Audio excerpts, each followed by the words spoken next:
Hey guys, Jimmy here and welcome back to Assetto Corsa for another video. Today we're going to be driving the Audi R18 2014 LMP1 Hybrid, which was brought out yesterday as part of the Ready to Race pack.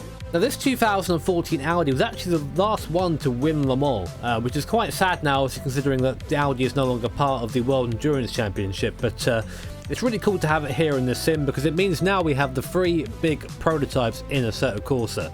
However, the Porsche is from 2015 and the Audi and Toyota are from 2014, meaning that Toyota and Audi lag behind the Porsche quite significantly because of the Porsche's superior hybrid system. But luckily for us, Toyota and Audi do race well together, which is what we're going to be doing in today's video. We're going to be doing a 5-lap race around the Nürburgring GP circuit. I'm going to be driving the trusty R18, as you can see on your screen, try and take it to those pesky Toyotas.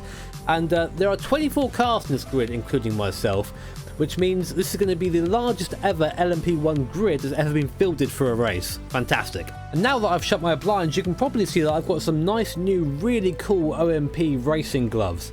These are actually an early birthday present from my brother, who incidentally, awesome segue, you should go check out on YouTube. He has his own channel, he does music, very talented musician, struggling to get off the ground right now, so if anyone's into that sort of rock music, any sort of guitar, acoustic stuff, go check him out, link in the description below.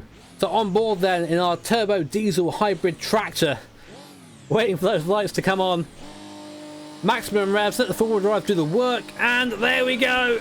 Forward wheel spin, traction control kicks in, and away we go. 5 laps at the Nürburgring GP circuit of the Audi R18 versus the Toyota TS040, and already we are getting absolutely mugged off the line. The Toyota's got a lot more hybrid punch than the Audi has. You're going to notice that straight away. They're coming down to the hairpin for the first time. Nice and cautious through here, don't want to kill anyone. Now through the arena section, I'm going to be sticking to the outside a bit. There is a car on my inside, so I'm going to give him the room. He's still there. Hybrid punch isn't quite there, and the Audi. Toyota has the superior hybrid system, definitely. But the Audi just seems to be a little bit more controllable, which I think makes it the better endurance car. A bit of contact with the guy in front. Sorry, dude, not intentional. Give a little wave, say sorry. I'm sure he's very angry now in that cockpit. Up to P13 after the start. Downshift protection, cucking me, going into that left-hander. Cheers for that, dude. Appreciate it. Third gear should be second there. And again, the hybrid. Now watch the Toyotas behind me. Watch them. Look at it. Just absolutely gobbling up that gap. Nothing I can do about it. The Toyota punch is so much stronger. Now, if I recall correctly, Toyota has about 6 megajoules of power from the supercapacitor, whereas the Audi have the flywheel at about 2 megajoules. I see the Toyota was very slow through there. Now through the S. I'm going to go to the outside. Give it a go around there. No, I haven't got the speed. You see, even through there, even with that run, the Toyota was still able to defend the position up the inside there, braking late. Downshift protection, please. Stop that. Around the outside, no, not quite. Toyota just cuts me off there and I get my line very wrong.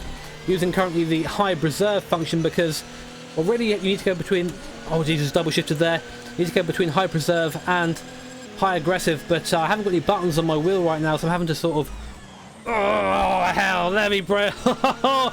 My words didn't work there. I went to say late and heavy braking instead of levy braking instead, but really using the Audi's braking capacity there to slow us down. So end of the first lap up into P13, not bad. Watching my big TV in the top left there, waiting for the Toyotas to strike. Luckily they're a bit too far back, so that's good for us. Heavy brakes again into first, locking up a tiny bit on the way in there. Toyota turns in on the apex when we're there, a little bit of contact, but we're okay. Round to the outside, third gear, nice and soft. Nope, we pulled it up to the inside now, thank you very much, I'll take that. Again, struggling to get the car slow down a bit. I might actually move my hybrid setting. I can do that on the keyboard. Does mean picking my keyboard up though. Got any buttons on this wheel. It's up to P12 now. Coming up to the back of the Audis. The field very much separated into the Audis and Toyotas for some reason. Not quite sure why the game does that, but does mean we get two sort of different classes here. Surprised that Toyotas aren't closer. Look at them all in the mirror, like angry little bees coming. Here they come. And that hybrid. As long as I need about 4 or 5 car lamps out there to avoid being overtaken down with the hairpin. I think when we get onto the third lap, I'm going to go on to the high aggressive setting, and hopefully that'll see us through to the end of the race. You see on the left there of our gear indicator, yellow bar on the inside and a green bar on the outside. That yellow bar is the amount of hybrid we have to use on this lap. You see we're barely using any of it. The green bar is how much of a sort of regeneration bank it has there. We need to keep that sort of, well, We need to keep that semi-filled at least. You see it moving down a bit now as we're on the straight. Up into 7th gear. And now watch as we brake. Watch that green bar now come back as we brake. There you go. Oh jeez. Don't touch those bits on the inside. They're very scary. Very heavy. Coming onto lap 3 now. Apologies, there is no foot cam this episode. Unfortunately, I'm really struggling with getting it to stay in one place. This rig likes to shake things about, and the TV doesn't like to have things stuck to it. So there will be a solution eventually. I'll figure it out. So it will come back. Don't panic. But for now, hopefully you can have to deal with me just wrestling this massive rally room in an LMP1 car. And I must say, this Audi, having driven it quite a lot yesterday, out of the two cars, it's definitely my favourite. It just feels a lot more planted, a lot more like an endurance car. I think I might have said that already, but what I mean by that is it's just a lot more predictable. The Toyota is very fast, no doubt it's faster than the Audi, but the Toyota is also very scary to drive. It's a lot more nervous. There's a definite difference between them. I was very scared that the cars would be different and they wouldn't feel, they would sort of just be copy and paste of physics, but they're definitely not. The Toyota definitely has different characteristics to the Audi. I found myself preferring the Audi. I said to Bailey yesterday that I feel like the Audi, not in terms of characteristics how it drives, but in just the feeling in terms of an endurance car, it feels a bit like the 962. It's just something, it doesn't quite have the power of the fastest cars, but it's just so easy to drive, despite the fact that it is a ridiculous racing machine. Of course, I'm not saying that it's a turbo rear-wheel drive Group C monster, I just mean in feel, or in feeling anyway. So, we are catching the guys in front. I need to get my keyboard up on my lap at some point. I'll probably do it on this straight and try and hit Control 2, which is very difficult. Oh dear, just hitting tab there for a second. Right, Control and 2. There you go, high aggressive. That will hopefully see us through to the end now. Now watch that green bar and that yellow bar. It's going to be depleted much quicker now. But we are going to be a bit quicker on the straights, which is what we need, I think, to catch up to the back of these guys. Audi slow through there, not quite going to have the run to get past. Easy. Second gear, I think. Really revving it now. I have to convince myself to rev this car a bit higher than I want to. I'm so used to the low revving Audi in VUC. See, here comes the hybrid now. Hybrid and the slipstream. Come down the T1. Oh, very late on the brakes. I'll take that, thank you very much. Guy in front was a little bit a bit of a whoosh there on his brakes. Boom, easy. We're up into 11th now. Can we get into the top 10? Oh, why don't we be doing that? Allow the guy back through. No, he's still there. Goody. I must say, using these gloves does add another level of immersion to this racing. I know there's going to be people in the comments who be like, oh, why is he wearing gloves? Why isn't he wearing a helmet? Which I would also, I appreciate, because I was that guy once, but having an OSW wheel and the strength it puts out and having a wheel with nice fabric on, I can now understand why people wear gloves. To protect your hands from the OSW, also to protect the wheel from your hands. Now look at the Audi behind, getting a great run out of there. It's going to look up the inside. He might still be there. I'm going to brake. He's still there. I can see him on the relative. In before someone says get hella Corsa. There he is.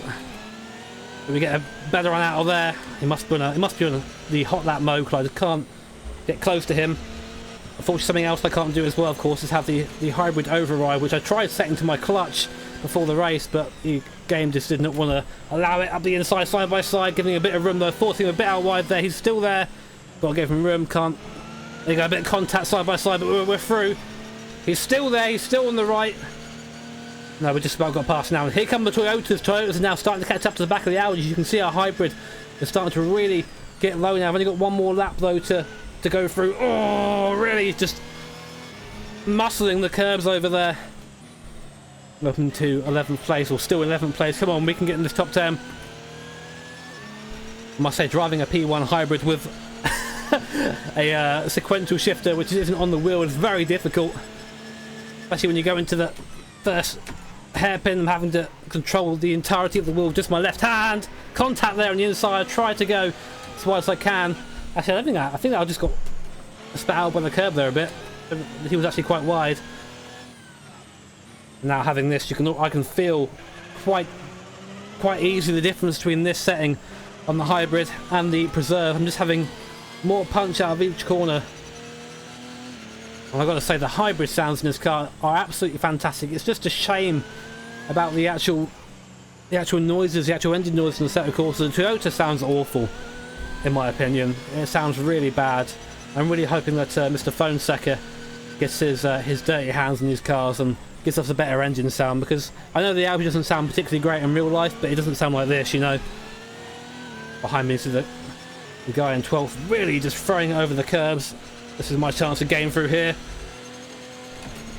Really love how the throttle pedal feels through there. On the inside, bit of a late move. He comes across. Come on, go, go, go. Oh, he's still there. Come on. Wish I could get to my keyboard. He's still there. We've got hybrid. He's run out. He's run out. We're good. That's the best feeling you can have when you're racing someone with hybrid and they just can't reply to you on the straight. We're through, up into the top 10, over the curbs. Not going to quite be enough to get any higher than this, I don't think, but did a pretty good job nonetheless. So there you go then.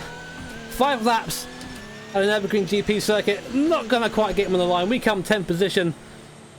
The two 2014 hybrids from the Ready to Race pack. And that Audi R18 is a very good car indeed. I really enjoy it. I recommend you go try it out. If you're a fan of WEC, then these two cars, despite the Toyota not sounding too nice, these two cars are worth the £6 or so alone, in my opinion. But guys, hope you enjoyed the video. If you did, make sure to hit that like button. If you really enjoyed it, hit subscribe to be notified of future videos. And Footcam will be back soon, so do not panic. Take care guys, have an awesome day. See you next time.